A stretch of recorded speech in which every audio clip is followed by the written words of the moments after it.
Hey everybody, it's Andrea Ankrum with Indivisible, Northern Kentucky District 4, and welcome to another episode of our Coffee Klatch Conversation with Candidates. This is where we bring your candidate to you, and through a question and answer session, you get to know their stance on the issues that affect us here in Kentucky today. So this is being live streamed on our Facebook page and our YouTube channel, and so we encourage you, if you have questions that you would like to get to your candidate, please feel free to send them in and we will get them to the candidate. Otherwise, we have pre-written questions that we will be going through, and hopefully they will answer all of your questions as well. So tonight's guest is Dave Suetholz. He's running for the State Senate seat in District 20. Welcome, Dave. It's nice to have you here. Great to be here, Andrea. So Dave, why don't you go ahead and tell our audience a little bit about yourself and why you're running for office? Sure, absolutely. Well, first of all, thank you so much for inviting me. I always introduce myself and say that I'm a lucky husband of my wife, Ellen.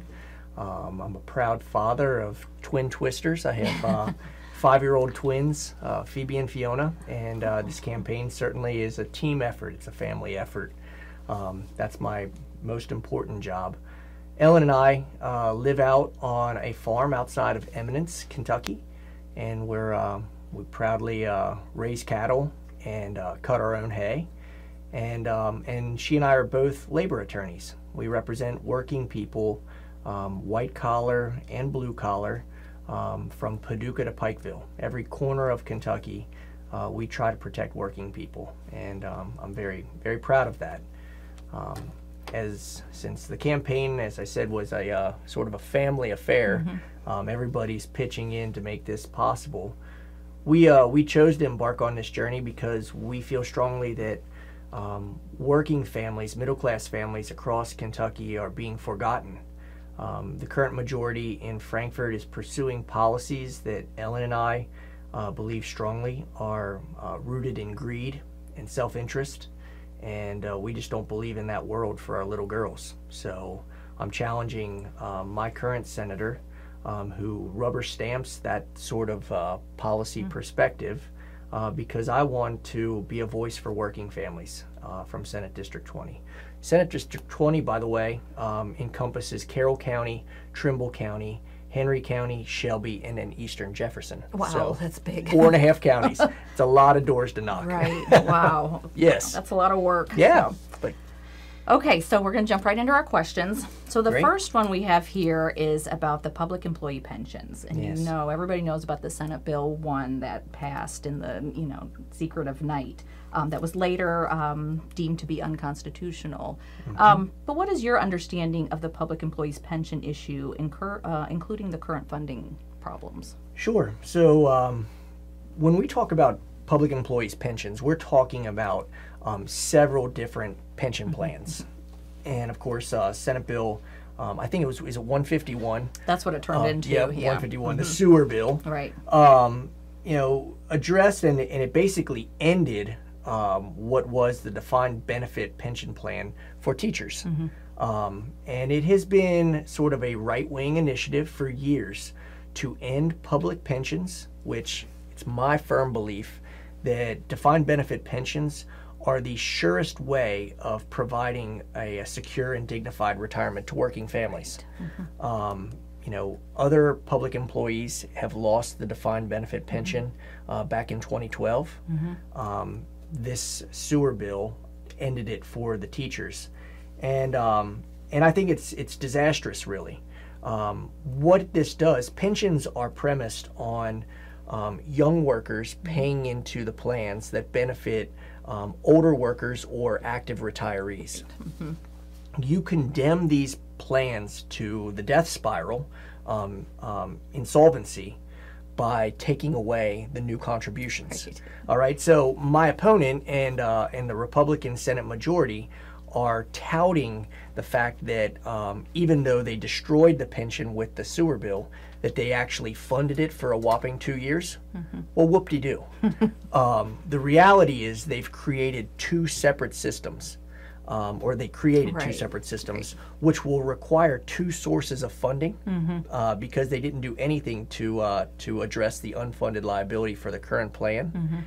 And there's no way that these same actors are going to raise the necessary tax revenue to keep two systems funded. Right.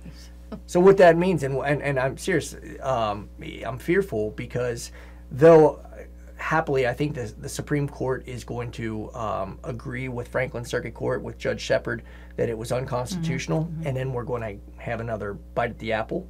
But if in fact that plan moves forward, I think we're going to see a system where the current pension plan is going to enter that death spiral, and ultimately you're going to see retirees harmed, and that's unconscionable.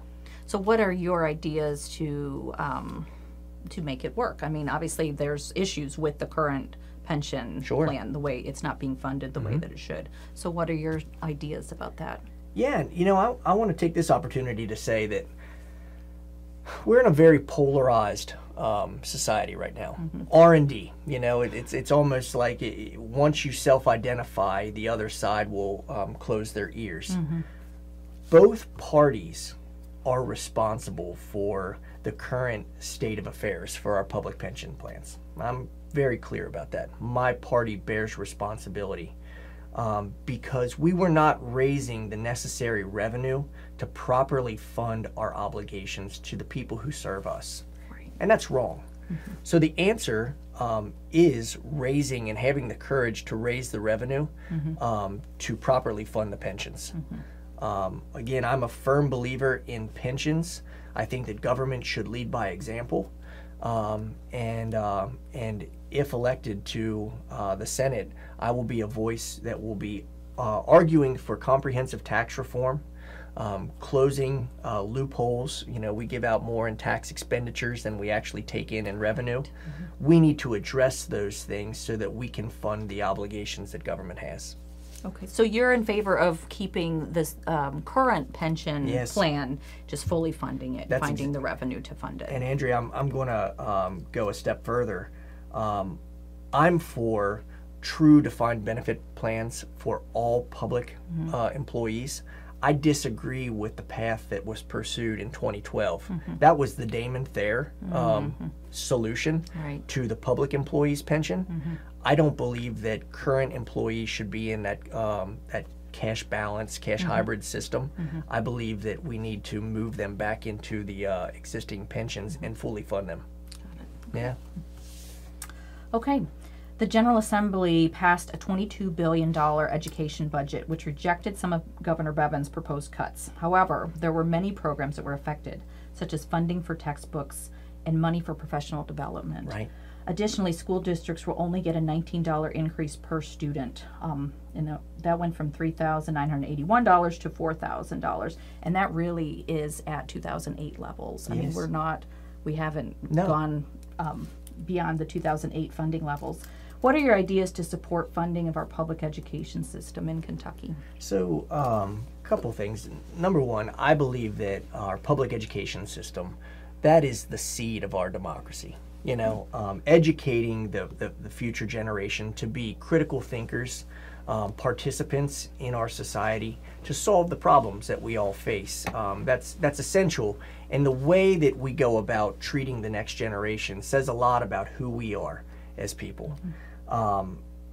We have been flatlining funding for our public schools, as you said, for a decade, but basically at 2008 levels. There's a friend of mine who is a current school board member in my Senate district in Shelbyville, and he actually points out that Shelby County is actually receiving $30 less per student under this current budget. With all those other cuts, right. and factored in. So I believe that our school system, not only are they seeds of democracy, they're also economic engines in our communities. And if properly funded, they can be engines that encourage growth in those communities. And so think of it this way. In my Senate district in Trimble County, we have facilities that are in severe disrepair. And we don't have the resources right now. The budget does not provide the resources to address those facilities.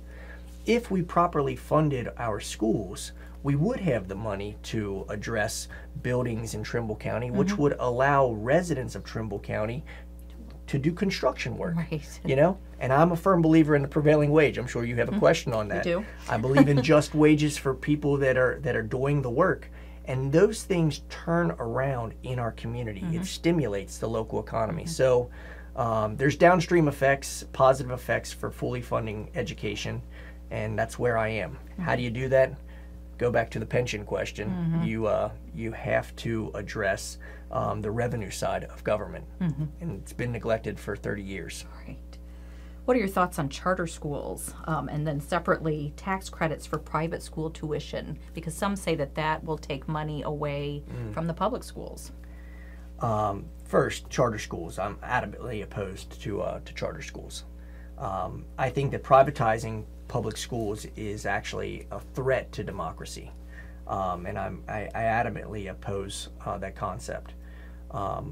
As far as credits for other schools, private schools, I'm actually a product of Catholic education. You know, I went to a Catholic grade school, and it's interesting. The Catholic Conference had a wonderful director for years, Father Pat Delahanty, and he's a friend of mine, and you know, Pat, I assumed that I was adamantly opposed to any sort of credits to go to a private school. But Pat kind of explained to me that you can see that the cost for education can be decreased, and it's not necessarily taking resources from our public schools if those credits are allocated to working families. See, I went to school with kids, you know, lots of kids who came from working class backgrounds, and they did work study to attend school, and I think I could be open to tax credits for working class families.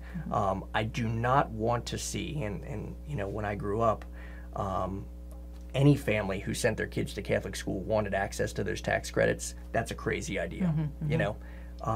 So I guess my position is I'm not completely convinced one way or the other. I thought I was adamantly opposed, but and I guess what I'm trying to communicate is that, you know, maybe there is a possibility that I would be open to. And I think you know, people may not be so opposed to it if they felt like that it was not taking money away from the public school. If public school was fully funded, you know, and then maybe looking towards that to say, hey, you know, this is a possibility. But right now, if we can't fully fund our public schools, I think that's where a lot of the concern comes in, is, you know, that money being taken away. But it absolutely, if there's a solution where, you know, that could work out, I don't think people would be that opposed to it. Right. And I appreciate you putting it that way. That's essentially the bright line for me. You know, if the credits actually are taking away from our public schools, then I'm opposed. You know, but to your point, if they're fully funded and it's not harming our public schools, then I would be open. Looking into it, yeah. right.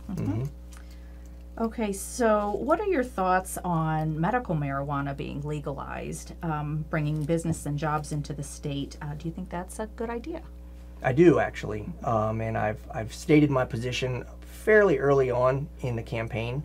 You know, the curative effects of medical marijuana are well documented, and the reality is there's many people in my district that are currently benefiting from them.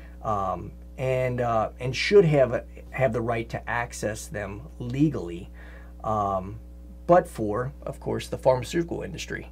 You know, it's the large pharmaceutical companies that are currently fighting the legalization of medical marijuana wherever legislatures are considering it, and it's wrong. You know, they want to corner the market, peddle, you know, their drugs, and I fully support legalizing medical marijuana. Do you think that would be a good source of tax revenues? And obviously you're from a rural area. This may be beneficial for farmers in your district as well. That's the primary way I look at it. I am looking, you know, one of my platforms, I'm running to support working families and small farmers. I believe in rural Kentucky. And I don't believe in an agrarian economy where there's just 4 or 5 large farmers owning all the land. And that's unfortunately the direction we're trending. Yeah, if medical marijuana, hemp certainly, is a replacement type of cash crop that we think that it could be, I want to explore that for small farmers. The burley tobacco was such an important crop that supported countless families. You know, 5-acre plots, small farmers, almost every family could participate in that economy. And of course, we've lost that for the past 15 or 20 years. And if there's a way to get back to that type of agrarian economy, I want to pursue it. Okay, so that kind of leads into the opioid crisis, right? There's multiple factors that are involved that have led to this devastating crisis here in Kentucky. Big Pharma, physicians overprescribing, and the need for alternative pain medications. What are your thoughts and ideas for combating this epidemic here in Kentucky? So it's multifaceted, right? I mean, obviously we have to have the resources allocated to treat people who are currently suffering from, you know, the throes of addiction. And that means mental health, investing in mental health. Obviously, I think marijuana, exploring medical marijuana is a potential factor. You look at states that have pursued it, they have seen decreases in opioid addictions, recidivism. So I think that that's part, but I also believe that education is key. I mean, really, young people need to know the dangers of playing games with medicines they find in their parents' cabinets. You know, I hear horror stories. Interestingly, I'm 41 years old. My generation, I don't remember any pill parties or anything like that. But I hear horror stories of young teenagers now where that is common. You know, people show up with prescription medicine, and that's just and it is so unbelievably dangerous. I think that education and inoculating young people to those dangers that's critical to over time combating the opioid addiction. How do you feel about putting regulations on Big Pharma or having them paying some of this money to for the treatment centers? I mean, obviously that they're the ones that are pushing this. They're pushing the physicians to prescribe it. They have these drug mills where they're pushing out all of these opioids to small towns where they don't even have enough people for all of these pills. Right. How would you go after Big Pharma? If I remember the facts correctly, the city of Knoxville in Tennessee, there was like 3 opioid pills or prescriptions for every resident in Knoxville. Right. I mean, you know, and here's the sick facts. The large pharmaceutical companies know exactly where these prescriptions are going. They track them. My dad's a family doctor up here. I kind of grew up in that world, and I know that the pharmaceutical companies know exactly what doctors are prescribing what. Obviously, in the past, they rewarded them, you know, for prescribing their preferred medicine. And they knew exactly what they were doing, that they were going to hook people.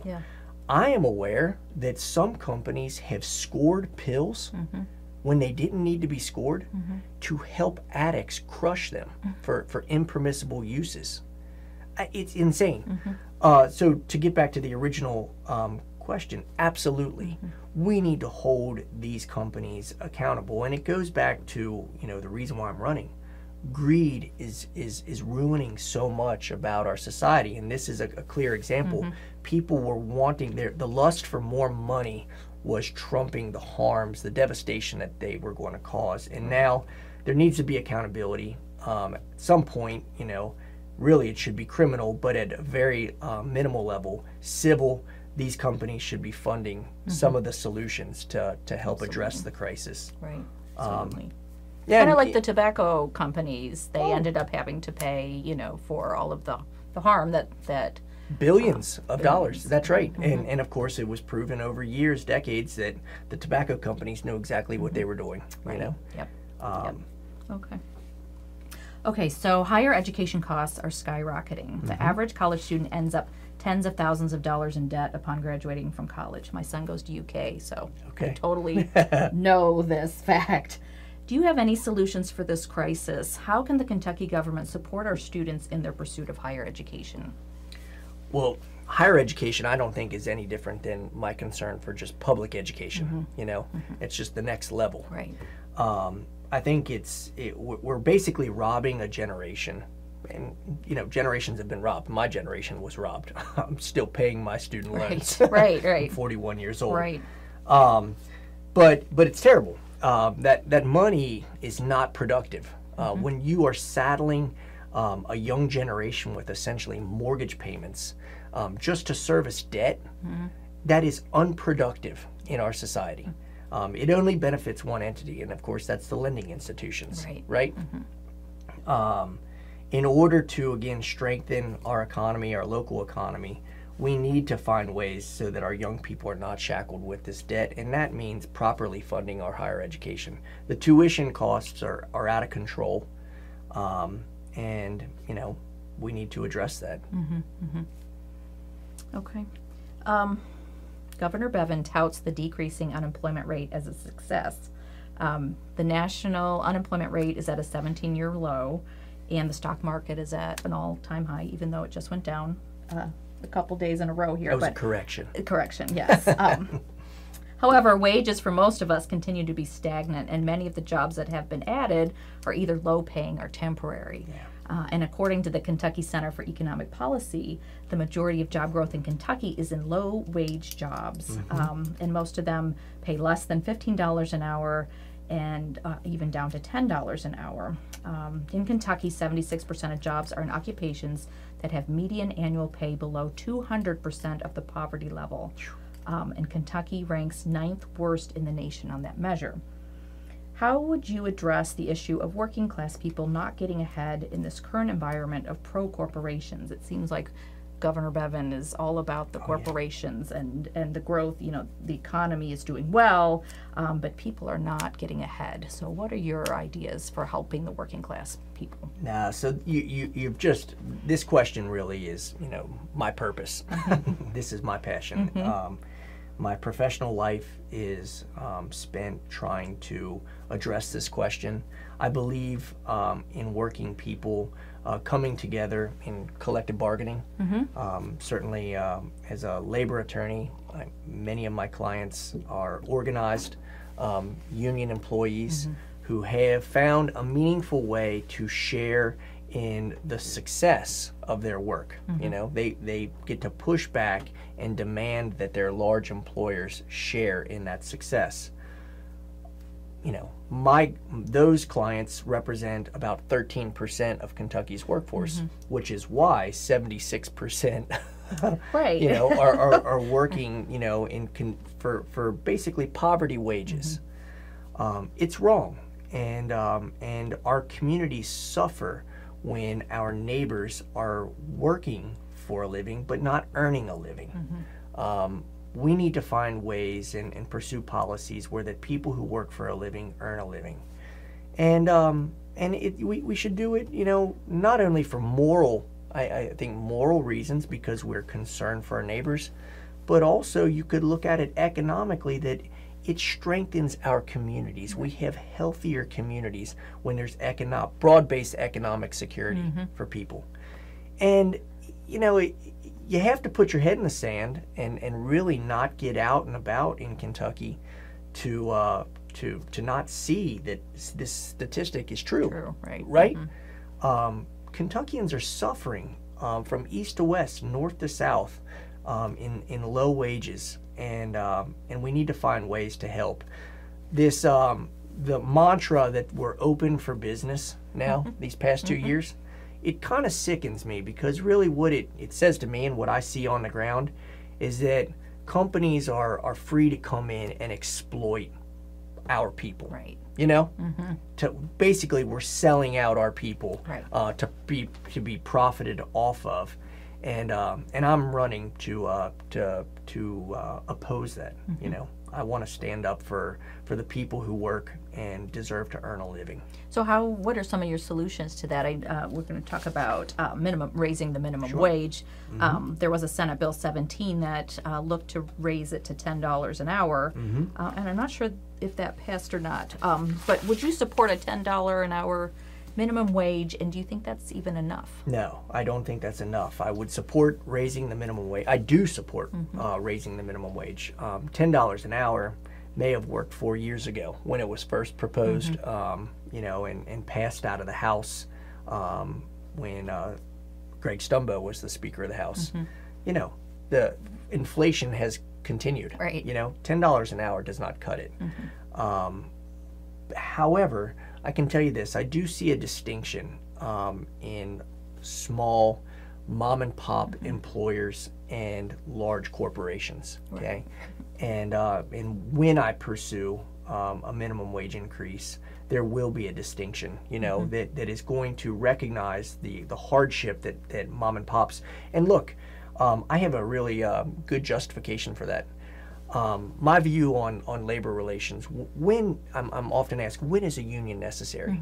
A union is necessary, in my view, in my experience, when the person who is, basically accounting for the business, is counting the profits, stops seeing the people that are working on the floor as people and sees them merely as numbers. Right. That doesn't happen in mom and pop shops. By and large, you have owners that are working alongside their employees, relating to them as people and neighbors. And there's, very beneficial things for the people who work in those environments, having that type of relationship. So, anywho, when it comes to the minimum wage, I think I'll probably be looking for ways to make a distinction between the small and the large corporations. But a minimum wage increase is absolutely necessary for our state. And then I would be remiss if I didn't say that, the best way to share in the fruit of your labor, when you're working for a large corporation, is to organize. I mean, it's, to work under a contract as opposed to being an at-will employee, it's night and day. And I'm very proud to work for people who work under contracts. And I wish more people had access to it. So let's talk about right to work then, because we're now a right to work state. Yes. And as you well know, that's anti-union. I mean, it works to totally undermine the collective bargaining power of the union. Yes. So how do you feel about right to work, and what would you do about it if you're elected? Yeah, that's exactly what it does, Andrea. It undermines the collective bargaining power of the people because it's designed to divide people. Okay, here's my metaphor. Right to work is a virus, okay? It's the virus of selfishness. And it is the exact opposite of what is preached in the labor movement, which is solidarity, brotherhood, sisterhood, my neighbor, and I are connected. We're in this together.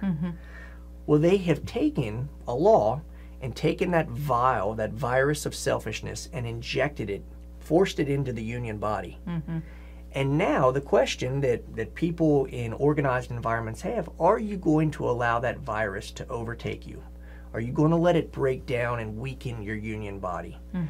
I've seen it both ways. My personal experience for the past 2 years, I've negotiated a contract where the virus worked, it divided people, and they ended up with crackers. The Clorox Corporation got exactly what they wanted, and the people who succumbed to the virus, didn't share.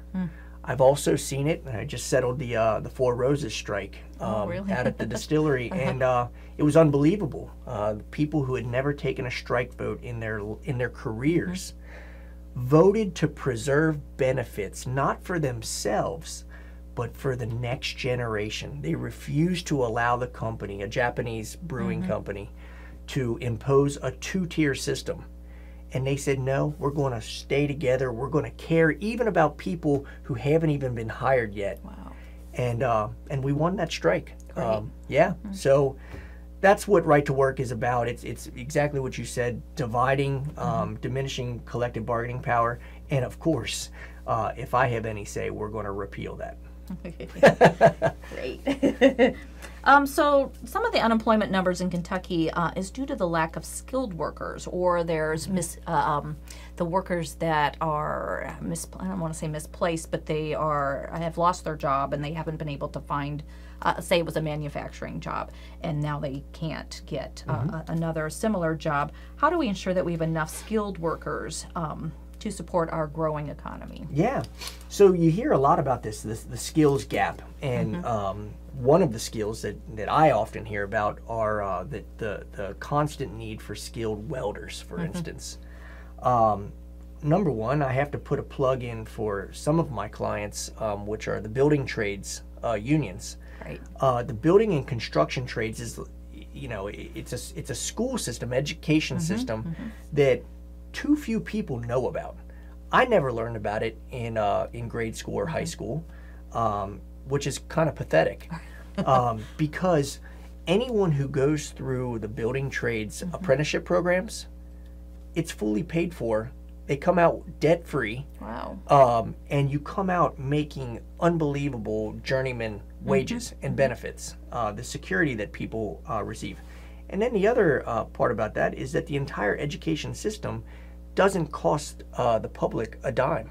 It's paid for both through the union and their union employers. Right.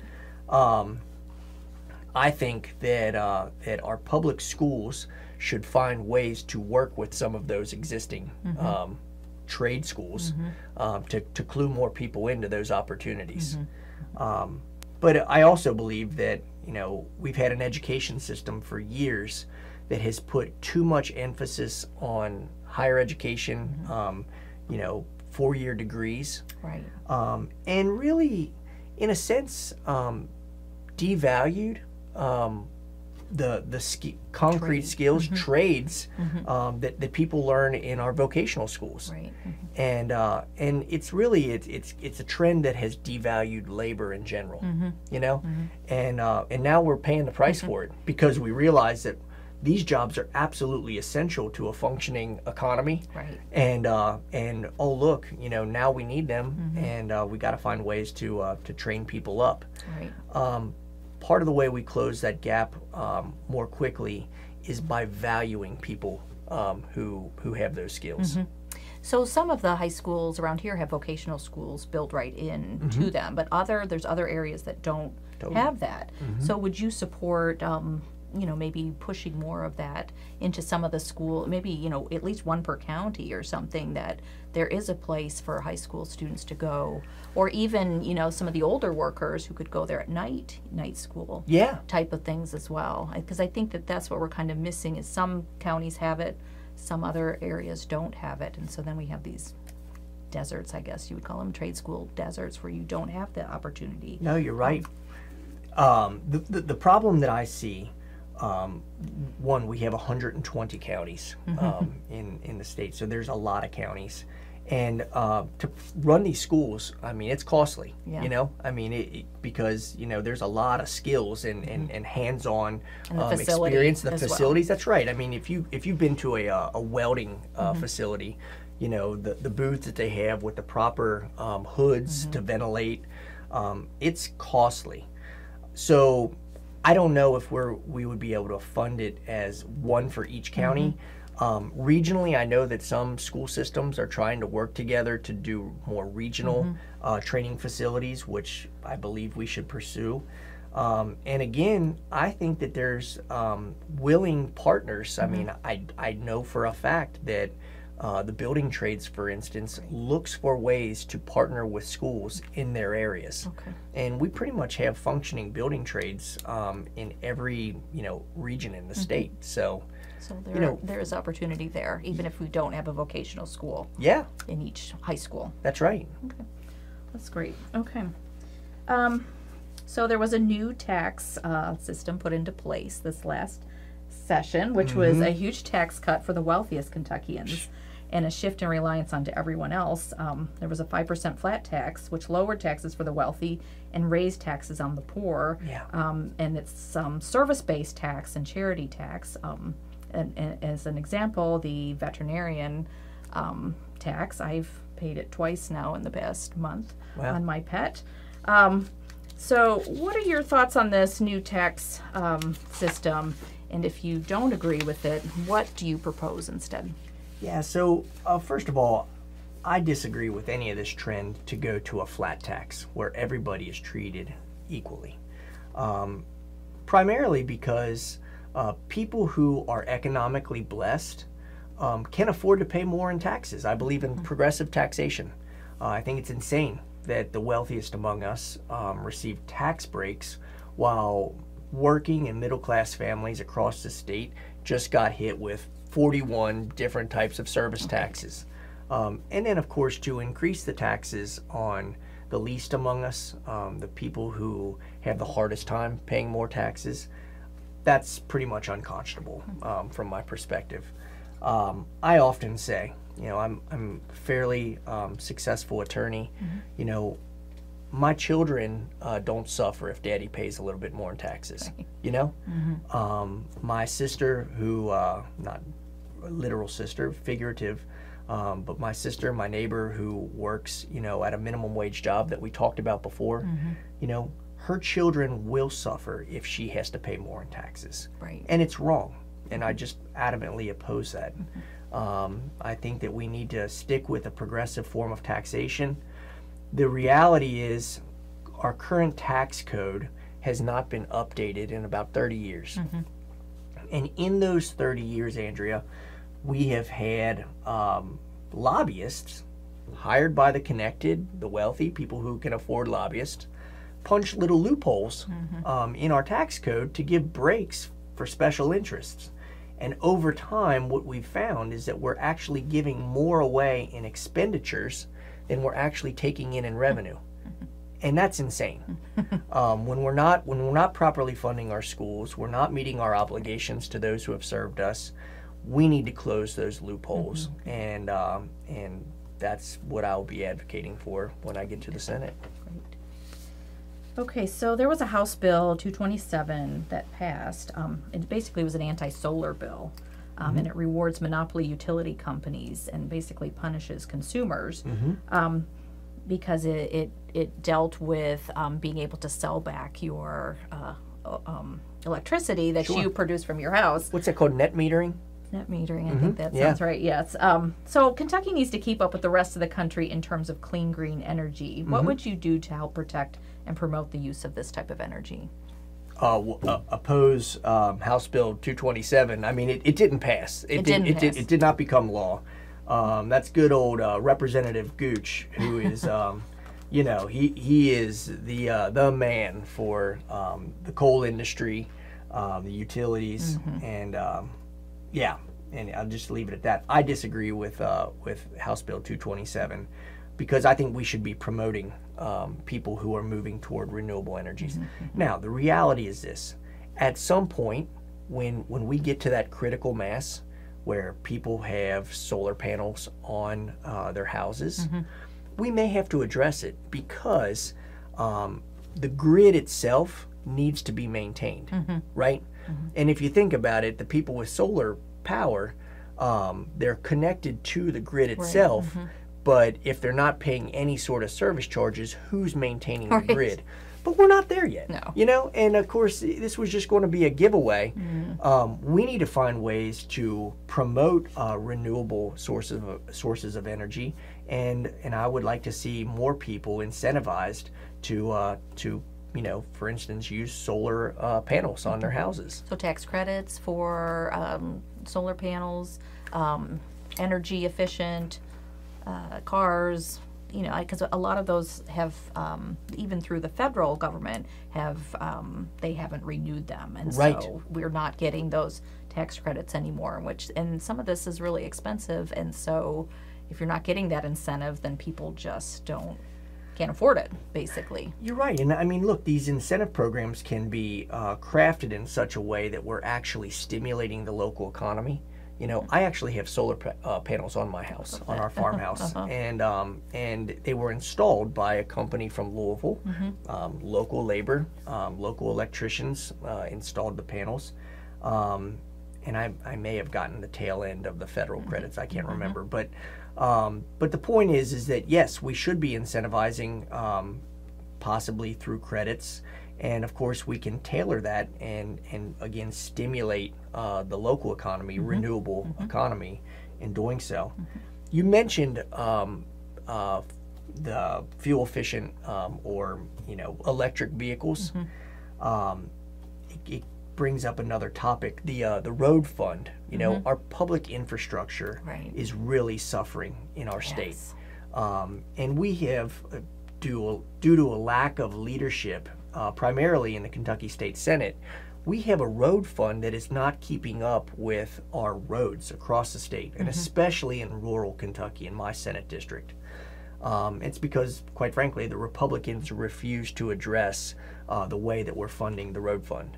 I actually reviewed a bill that had bipartisan support, was obviously principally sponsored by Republicans in the House, that would have found ways to actually capture fees from electric vehicles to make sure that even electric vehicles, who obviously don't pay the gas, the gas tax, are also contributing to our roads. Yes. So, to that larger infrastructure question, even when you're pursuing more renewable, environmentally friendly types of technology, you still have to participate in the common grids, that roads. Makes sense. Yes. I mean, and then going further on the infrastructure, the water problems that we have in Kentucky, where some counties or cities, they don't even have clean water. Unbelievable. And so just trying to, and it doesn't seem like the government is addressing it. Yes. So I hope that would be part of a larger infrastructure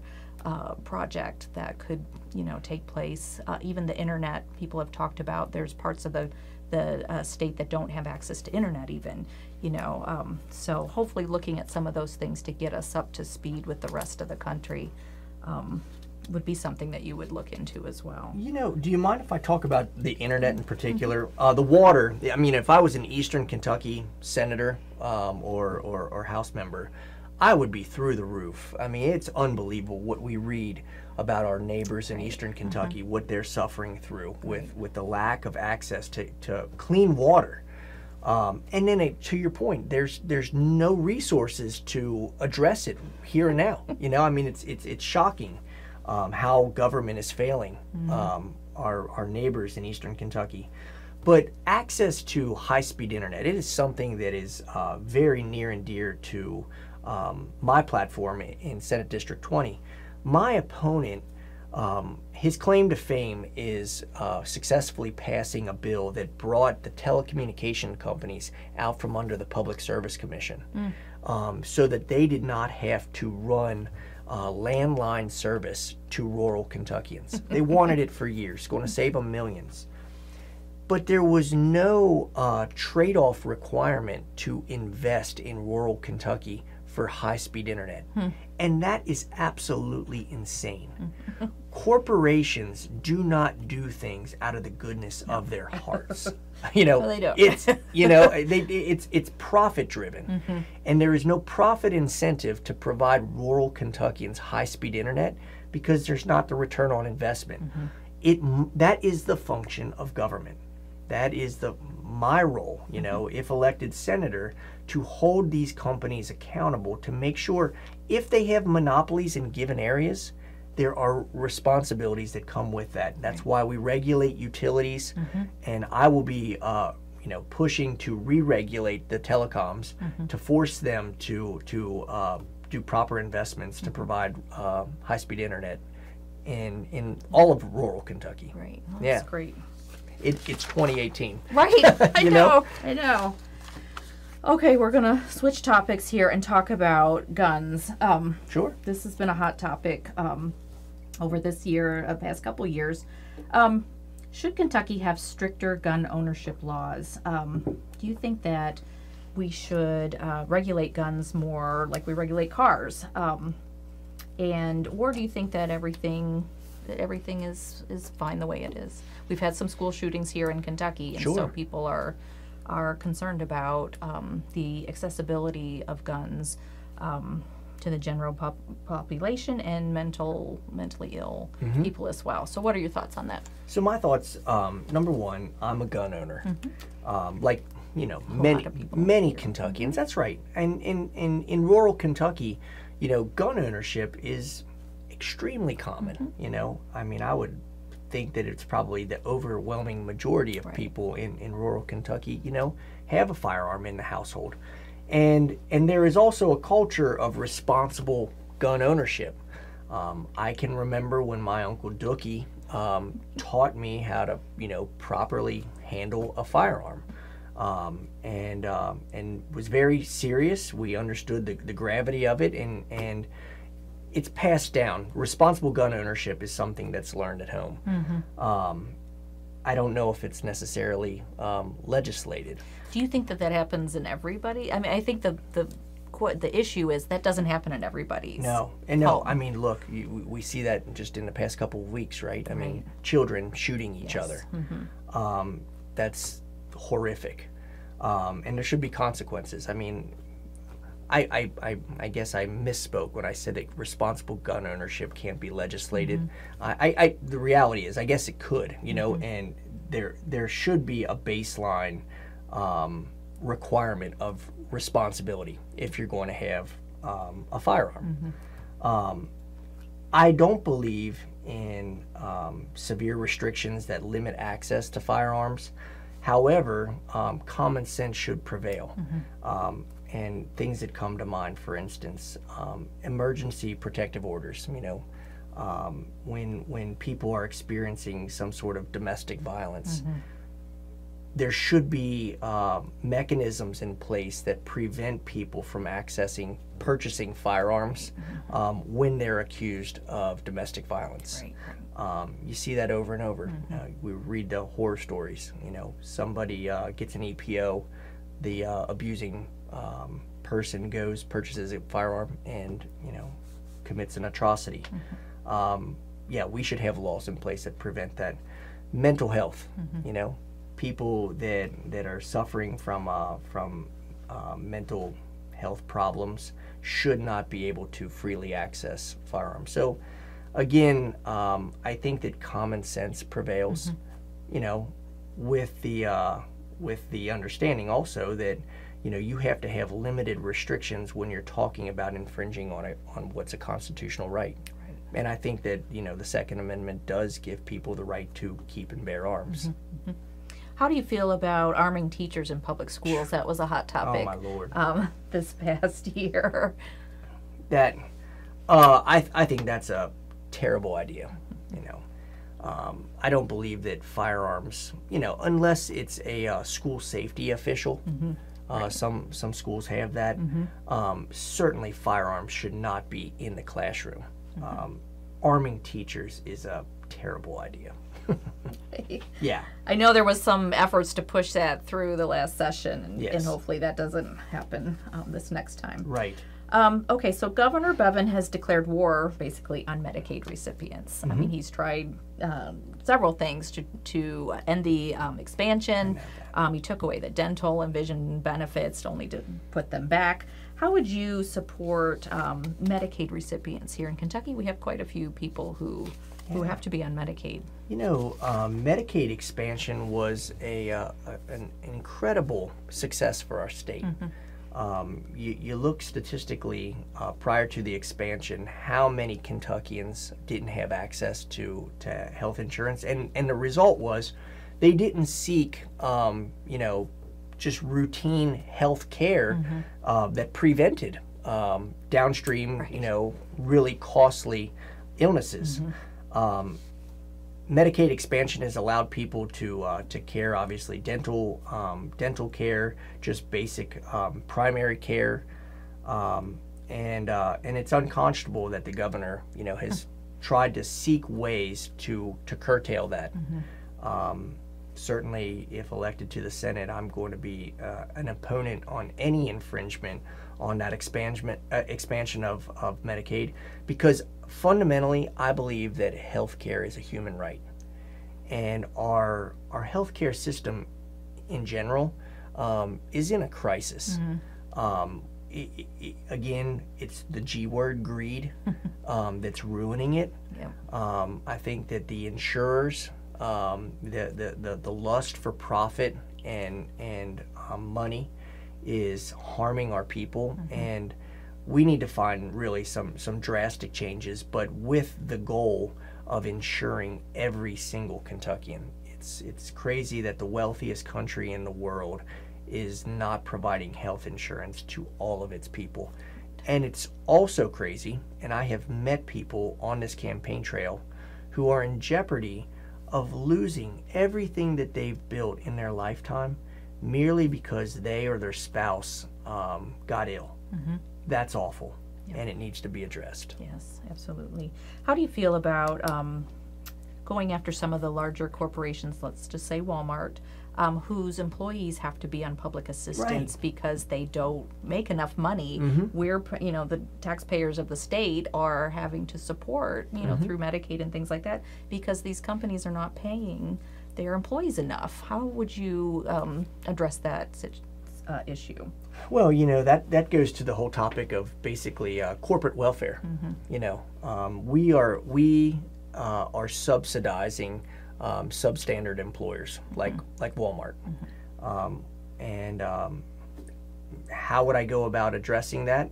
I don't know. I mean, that's you pose an interesting question. I think that we should recoup some of the ways that we're subsidizing their employees, them not paying proper wages, not making proper benefits available to their workforce, when it's clear that they're profiting in our communities. We should find ways to recoup that. I haven't formulated an idea, but you've planted a seed. Keep that in mind. That's okay. Yes. Thank you. So how would you support small businesses and farmers here? I know they're two separate entities there, but how would you support them if you were elected?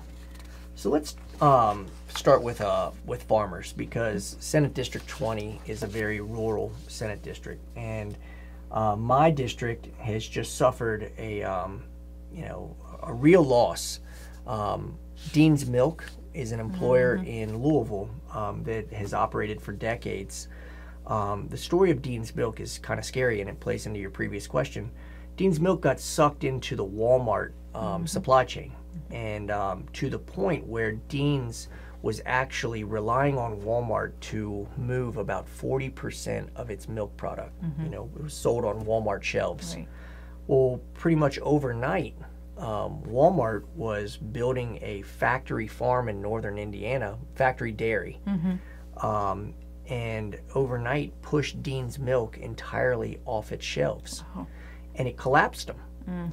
And the effect was not only Teamsters in Louisville, great jobs going away, but also dairy farms in my Senate district. In some cases, third generation dairies. They had to have fire sales of their dairy cows. Atrocious. Yeah. Not a peep out of Frankfort. Not a peep. Not a community meeting from my opponent. Baffling to me. Yeah. So that was a traumatic experience that we all have had in the past 9 months, and I've been thinking about, well, what role does government have, or what could we have done? And I believe that the state and we can support local agriculture with our purchasing power. Why is it that our schools are not consuming locally produced dairy, for instance? That's a good question. Right? Yeah. Amount of milk that's being consumed in our schools. Right. And I mean, and I tell you, I've really enjoyed farmers markets all summer throughout our district. You wouldn't believe how many young farmers are having small poultry operations, beef operations. Why are we not providing this again? In our schools, in our state parks. Using the purchasing power of the government to support local agriculture is something that I definitely want to pursue. That's great. Yeah. That's very great. Okay, what about the small business aspect of Kentucky? So small businesses, I believe that when you strengthen the economic hands of working and middle class families, small businesses actually can start to thrive. When you work, for minimum wage, and your children deserve milk, your only option is to go to Walmart and purchase the $1 a gallon milk, right? But what you're unwittingly doing is condemning your neighbor who's operating the dairy up the road to go out of business, you know? Yep. Ultimately harming your community. If people are paid just wages and can pay fair prices for the products that they're receiving, that turns over in our local economies. So I think that small businesses, number one, can be helped by strengthening the economic hands of the consumers around them. Right, absolutely. You know, To shop locally. Right. Totally agree. Okay, that's all of our questions. So why don't you take a couple minutes now, talk to our audience, and tell them why they should vote for you on November 6th. Great. Well, first of all, thank you for having me. It's been a enjoyable hour being with you. I asked for your vote on November 6th. For those of you who are living in Carroll, Trimble, Henry, Shelby, or Eastern Jefferson County, because you deserve an advocate in the Kentucky State Senate. You deserve somebody who's not interested in serving large donors, large corporations, people who have big checkbooks. I've spent my entire life working for and trying to protect working families, and that includes small farmers. I've tried to help chicken farmers in Western Kentucky. Please don't forget to vote November 6th. Thank you so much, and have a good night.